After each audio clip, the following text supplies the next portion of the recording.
నా మాట విను. నువ్వు మనసిచ్చిన వాడు ఒక నీతి లేనివాడు. పైగా వాడిప్పుడు ప్రాణాలతో కూడా లేడు. భర్తతో కాపురాలు చేసి పిల్లల్ని కన్నవాళ్ళు కూడా భర్త పోయిన తర్వాత మళ్లీ పెళ్లి చేసుకుంటున్నారు.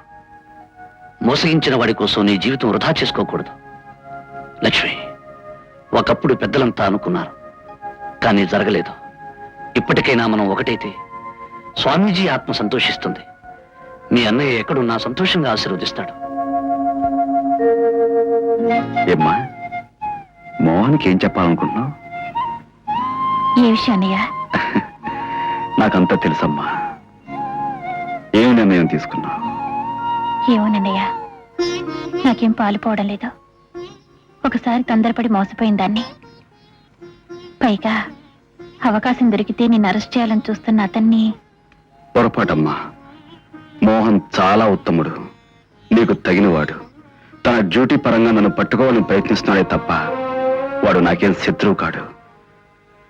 ఈ పెళ్లికి ఒప్పించడానికి నిన్ను ఇక్కడికి రప్పించాను.